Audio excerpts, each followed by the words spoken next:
तो सबसे पहले तो मैं आपसे यही सवाल लेना चाहूंगी, यही जानना चाहूंगी, क्योंकि अब कह सकते हैं कि 6 महीने का ही वक्त रह गया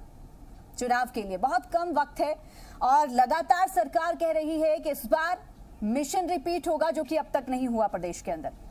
मैं आपसे यह जानना चाहूंगी कि आखिर वो कौन कौन सी उपलब्धियां हैं जिनके दम पर आप ये मानते हैं प्रदेश के मुख्यमंत्री होने के नाते कि प्रदेश की जनता एक बार फिर से आपको सत्ता पर लेकर आएगी और आपका मिशन रिपीट का जो सपना है उसे साकार करेगी। जी, मैं सिर्फ इतना कहना चाह रहा हूं कि हिमाचल प्रदेश में हमारी सरकार ने 4.5 वर्ष के कार्यकाल में बेहतरीन काम किया है। हालांकि कोविड का बहुत बड़ा संकट हमारे सामने था, लेकिन उसके बावजूद भी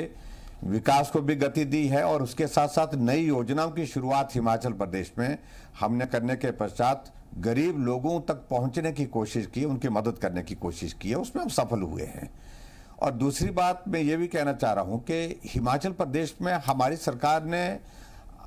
सत्ता में आने के पश्चात जो पॉलिटिकल कल्चर था एक जो बन गया था हिमाचल प्रदेश में, जिसे हिमाचल को हम देवभूमि कहते हैं, उस देवभूमि में स्वाभाविक रूप से एक कल्पना लोगों के जहन में बनती है कि ये देवभूमि ऐसे लोगों की है जहां जो लोग जो है बहुत सरल होते हैं, सौम्य स्वभाव के होते हैं, शालीन होते हैं और यहाँ इस प्रकार के राजनीतिक प्रतिशोध की भावना नहीं होती है, बदले की भावना से काम नहीं होता है, इन सारी चीज़ों को लेकर के। लेकिन पिछले कुछ अरसे से, कुछ सालों से ऐसा देखने को मिला था कि प्रतिशोध की भावना से भी हिमाचल प्रदेश में बहुत बड़ा काम इस प्रकार से करने की कोशिशें होती रही। राजनीतिक प्रतिशोध का मैं अगर जिक्र करूं तो हमने उन सारी चीजों को बंद किया। हमने कहा काम पर फोकस करना है, हिमाचल के विकास के लिए हमने काम करना है और उस लक्ष्य के साथ हम आगे बढ़े। और आज मुझे इस बात की खुशी है कि 4.5 साल के कार्यकाल में एक नहीं अनेक योजनाएं हैं, जिन योजनाओं के बलबूते हम आने वाले विधानसभा के चुनाव में अपना पक्ष लोगों के सामने रखेंगे और निश्चित रूप से उन योजनाओं का लाभ जिन लोगों को मिला है, हिमाचल प्रदेश में कोई भी वर्ग ऐसा नहीं रहा है समाज का जिसको किसी न किसी रूप में प्रदेश सरकार की ओर से मदद हुई हो, मदद में कमी रही हो। और उसके साथ कोई भी वर्ग ऐसा नहीं है जिसको केंद्र सरकार की किसी योजना का लाभ नहीं मिला हो। हर योजना के माध्यम से केंद्र और प्रदेश के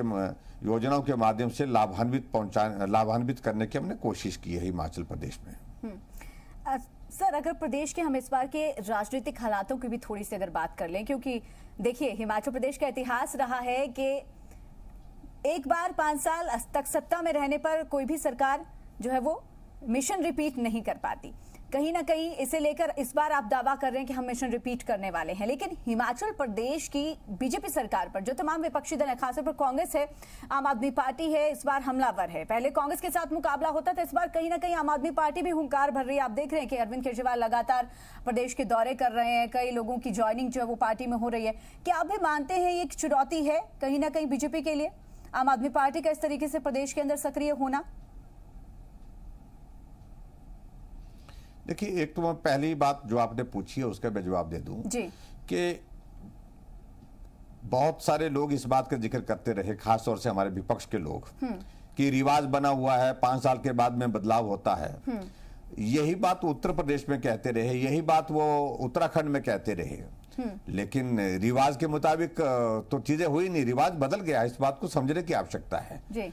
और हिमाचल प्रदेश में भी अब की बार रिवाज बदलेगा।